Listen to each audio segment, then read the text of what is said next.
एक बहुत ही शानदार बुक है, हु मूव्ड माई चीज, डॉक्टर स्पेंसर जॉनसन। आज ही नहीं, हमेशा एक चीज याद रखिएगा, इस दुनिया में एक ही चीज फिक्स है जिसका नाम है बदलाव। परिस्थितियां हमेशा बदलती रहेंगी और यही चीज इस बुक के अंदर बहुत अच्छे से बताई गई है। किताब का नाम है हु मूव्ड माई चीज, इसके जो राइटर है वो डॉक्टर स्पेंसर जॉनसन है। और इसका जो समरी है वो बताते हैं, accept change and move with it, anticipate it and enjoy it. बदलाव हमारी जिंदगी में होते रहेंगे, हमें इसके हिसाब से अपने आप को ढालना होगा और इसके साथ एंटिसिपेट करना होगा, यानी इसमें हमें अपने आप को शामिल करना होगा। दोस्तों, इस बुक के अंदर 4 कैरेक्टर हैं। अगर आप देखेंगे तो इसमें 2 छोटे छोटे चूहे हैं, एक का नाम है स्निफ और एक का नाम है स्करी, और 2 छोटे छोटे लिलीपुट हैं यानी छोटे इंसान, एक का नाम है हेम और एक का नाम है हॉ। राइट, बहुत ध्यान से आप समझिए, यहां से हमारी शुरुआत हो रही है। चारों कैरेक्टर, चारों की खूबियां बिल्कुल अलग अलग हैं। ये जो स्निफ है, सबसे पहला ब्लू कलर का चूहा, ये सभी बदलाव को पहले भांप लेता है, यानी चेंजेस को ये स्मेल करता है। दूसरा चूहा आप देख रहे होंगे स्करी, ये तुरंत रिएक्ट करता है किसी भी सिचुएशन पे। तीसरा आदमी है हेम, लाल कलर की जो शर्ट पहनी हुई है, और ये हमेशा बदलाव को रेजिस्ट करता है, यानी जब भी कोई प्रॉब्लम आती है तो ये अपने आप को बदलता नहीं है, ये सबको ब्लेम करता है। और चौथा आदमी है हॉ, ये पहले तो रेजिस्ट करता है, जब भी कोई सिचुएशन आती है, कोई परिस्थिति आती है, तो सबसे पहले तो ये रेजिस्ट करता है, लेकिन उसके बाद जैसी परिस्थिति होती है उसके हिसाब से अपने आप को ढाल लेता है।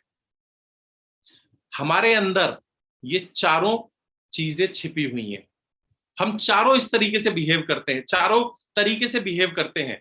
अब ये जो स्टोरी है हु मूव्ड माई चीज, ये कहानी है इन चारों पात्रों की और एक भूल भुलैया की।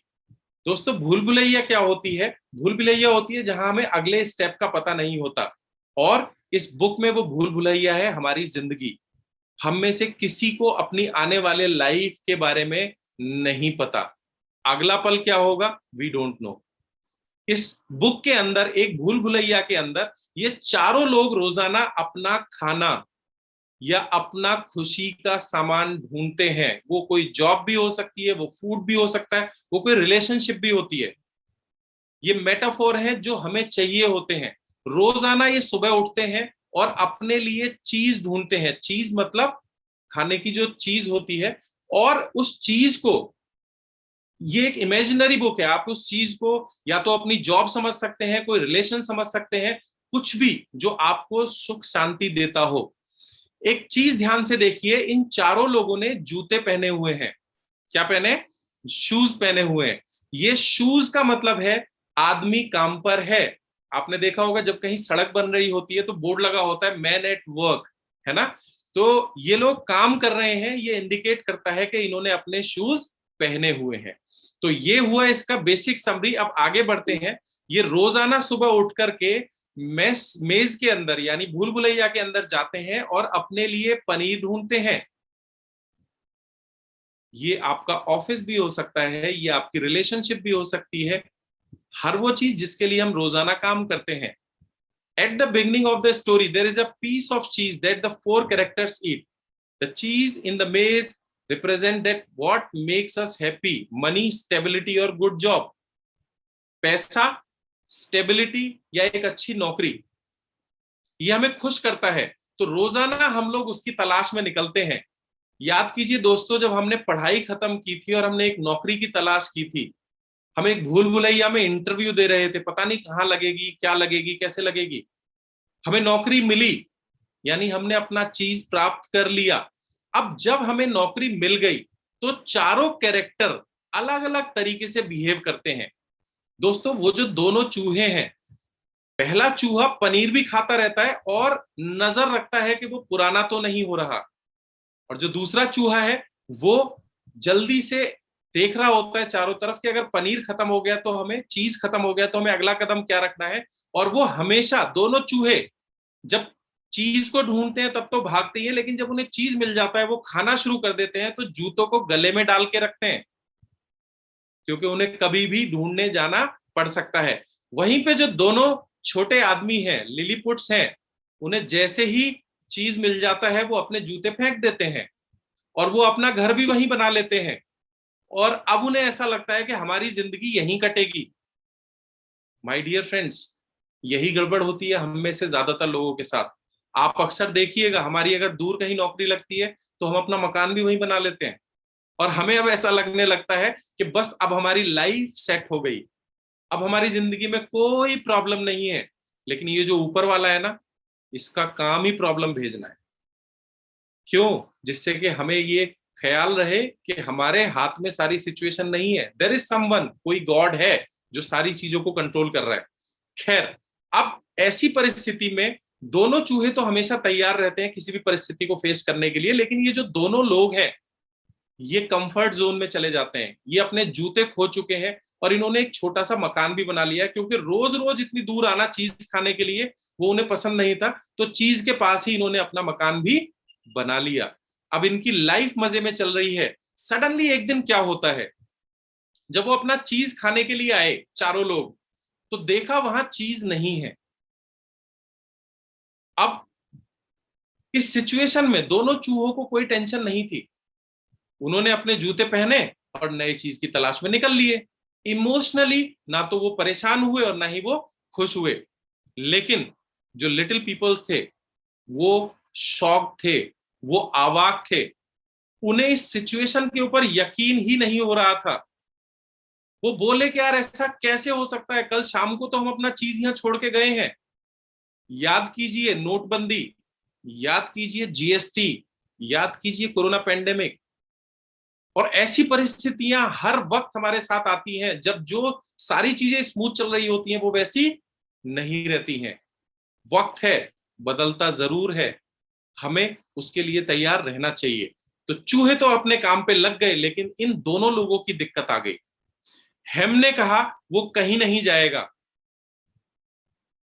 लाइफ इज अनफेयर, जिंदगी बहुत खराब है, मेरा चीज किसने हटाया और मुझे सरकार से इसका कंपेंसेशन लेना होगा। मैं यहां तब तक डटा रहूंगा जब तक कि मेरा चीज मुझे वापस नहीं मिल जाता। ऐसे कैसे कोई मेरे चीज को हटा सकता है? मैं यहां धरना दूंगा, मैं यहां भूख हड़ताल करूंगा। जबकि हॉ जो दूसरा आदमी है वो कहता है यार कोई दिक्कत नहीं, अब हट गया तो क्या कर सकते हैं, चलो दूसरा ढूंढते हैं। तो हेम ने बोला बिल्कुल भी नहीं, मैं तो यहां जब तक रहूंगा जब तक कि मेरा चीज वापस मुझे नहीं मिल जाता। अब ये दोनों लोग एक दिन वेट करते हैं, 2 दिन वेट करते हैं, तीसरे दिन हॉ को बहुत तेज भूख लगने लगती है। वो कहता है यार अब इंतजार नहीं होता, बट हेम बोलता है कि मैं यहां से नहीं जाने वाला, मेरी चाहे मौत ही क्यों ना हो जाए, मैं यहां मरना पसंद करूंगा लेकिन मैं नहीं जाऊंगा। इस सोच के पीछे इनके दो बड़े कारण हैं, एक डर और दूसरा आदमी यानी ह्यूमन बीइंग्स परिस्थिति जब बदलती है तो उसके हिसाब से अपने आप को अडॉप्ट करने में डरता है। There is a human psychology, उसे डर लगता है कि अगर वो आगे कहीं जाएगा तो और बुरा ना हो जाए। दोस्तों ये हम सभी के साथ होता है, हमारी ह्यूमन साइकोलॉजी है। इसलिए हम परिस्थिति, बदली हुई परिस्थिति में बदले हुए हालात को अडॉप्ट करने से घबराते हैं। आप नोटिस कीजिएगा लोग प्रोफेशन चेंज करने से घबराते हैं, वो 2 दिन 3 दिन 5 दिन इंतजार करना पसंद करेंगे। मैं लाइव एग्जांपल आपको बताता हूं। जब कोविड पेंडेमिक की शुरुआत हुई थी, मैं अलीगढ़ गया हुआ था एक इवेंट करने के लिए। जब लॉकडाउन लगने वाला था, सारी चीजें बंद हो गई थी, बड़े जो होटल्स वगैरह थे, एक होटेलियन जो होटल में बिजनेस किया करते थे, वो सारा मैनेज किया करते थे, उनकी जॉब चली गई थी। और मैंने उनको बोला कि ये परिस्थिति कितने समय चलेगी, कोई दिक्कत नहीं है, जब आपका होटल दोबारा से वापस शुरू हो आप वो ज्वाइन कर लेना, तब तक इस बिजनेस को शुरू करो। उन्होंने बोला ऐसा हो ही नहीं सकता, मैंने अपनी पूरी जिंदगी लगा ली होटल के कैरियर में, और अब आपको क्या लगता है मैं चाय की पत्ती बेचूंगा, साबुन बेचूंगा? ऐसा नहीं हो सकता। और दोस्तों आज लगभग 10 महीने हो चुके हैं इस बात को, 10 से 11 महीने हो चुके हैं। मैंने उनसे दोबारा फोन पे बात करी, वो आज भी अपनी नौकरी ढूंढने में परेशान है, वो आज भी परिस्थितियों को कोस रहे हैं, लेकिन वेस्टीज बिजनेस आज भी नहीं शुरू करेंगे। क्यों? क्योंकि उन्हें लगता है कि अगर बदली हुई परिस्थितियों में काम किया तो मेरे साथ और ज्यादा बुरा ना हो जाए। तो ये वो चीज है जो हमें रोकती है। अब मेरा आप लोगों से एक सवाल है, हमें कौन रोक रहा है? हम खुद, और हमारे अंदर का डर। अब हौ से भूख बर्दाश्त नहीं हुई, उसने बोला जो होगा देखा जाएगा यार, वैसे भी हम यहाँ मरने वाले हैं, भूख से मर जाएंगे। तो उसने डिसाइड किया कि वो आगे जाएगा और दोबारा से चीज ढूंढना शुरू करेगा। और उसने अपने दोस्त को बोला, हेम तुम भी मेरे साथ चलो, कोई दिक्कत नहीं यार, पहले भी तो हम ढूंढते थे। पर हेम ने बोला कि तुम्हें पता है मैंने अपने जूते भी फेंक दिए, मैंने अपना घर भी यहीं बना लिया, और ऐसा हो कैसे सकता है कि कोई मेरा चीज हटा ले, मैं यहां से बिल्कुल भी नहीं हटूंगा। हॉ ने बहुत रिक्वेस्ट करी और फाइनली उसने डिसीजन लिया आगे बढ़ने का, दोबारा से चीज ढूंढने का। उसका मन उदास था, वो चाहता तो था कि दोस्त उसका उसके साथ चले, बट उसने भी जिद पकड़ रखी थी। भारी मन से उसने चीज ढूंढना शुरू किया, और जब फिर से वापस उसने गलियारों में जाना शुरू किया तो उसके अंदर एनर्जी आनी शुरू हुई और वो फिर से एक्साइटेड हुआ। और थोड़ा सा ढूंढने के बाद उसे थोड़ा सा चीज का टुकड़ा मिला, वो उसे खा के खुश हुआ, और अब दुगने जोश के साथ उसने ढूंढना शुरू किया। बहुत मेहनत के बाद उसे वो दोनों चूहे नजर आए, और वो दोनों चूहे एक जगह चीज खा रहे थे। अब वो फटाफट पहुंचा और उसने चीज खाना शुरू किया, और उसे तुरंत याद आई हेम की। उसने सोचा क्यों ना हेम भी मेरे साथ आ जाए। वो आते समय निशान लगाता हुआ गया, उसने बहुत सारा चीज खाया और कुछ चीज अपने दोस्त के लिए रखा, और वापस गया हेम के पास। हेम मेरे दोस्त, मुझे नई जगह मिल गई है, सबसे पहले तो ये चीज खाओ और मिलके वहीं चलते हैं और दोबारा से अपनी जिंदगी शुरू करेंगे। लेकिन हेम ने बोला, नो, मुझे तो मेरा ही चीज चाहिए, मुझे तो मेरी ही होटल की नौकरी चाहिए, मैं नई चीज कैसे ले लूं? मैं मर जाऊंगा लेकिन यहां से नहीं हिलूंगा। मैं तो वैसे ही बिजनेस करूंगा जैसे अब तक होता आया है, मैं बिल्कुल भी बदलने के लिए तैयार नहीं हूं। मैं क्यों सीखूं फेसबुक, मैं क्यों सीखूं इंस्टाग्राम, मेरी कोई उम्र है फेसबुक सीखने की? मैं तो बिल्कुल नहीं सीखूंगा, चाहे जो हो जाए, मेरा बिजनेस कितना भी डाउन आ जाए, ना तो मैं फेसबुक सीखूंगा, ना ही मैं इंस्टा चलाना सीखूंगा, बिल्कुल नहीं चेंज करूंगा मैं अपने आप को। अब हॉ ने बहुत रिक्वेस्ट करी लेकिन हेम नहीं माना। किसी को समझाने की भी कोई लिमिट होती है। फिर हेम वहां से चला गया और उन चूहों के साथ मिलकर अपनी जिंदगी को चलाने लगा। दोस्तों, एट फर्स्ट हा is frightened of going back into the मेज अगेन। दोस्तों, हा जब दोबारा निकला तो उसे थोड़ा सा डर लग रहा था कि पता नहीं वो कैसे करेगा। बिलीव मी, जब मैंने फेसबुक पे काम करना शुरू किया ट्रेनिंग्स अटेंड करके, मुझे भी थोड़ा सा हेजिटेशन हुआ, क्योंकि पिछले 17-18 साल का एजुकेशन जब बदलता है तो हमें डर लगता है, हमें सब कुछ अजीब अजीब लगता है, बट इसके बिना गुजारा भी तो नहीं है। आफ्टर अ वाइल जब थोड़ा सा उसे रियलाइज हुआ तो अब उसे अच्छा लगने लगा, और उसे पुराने जगह की याद भी नहीं आ रही थी।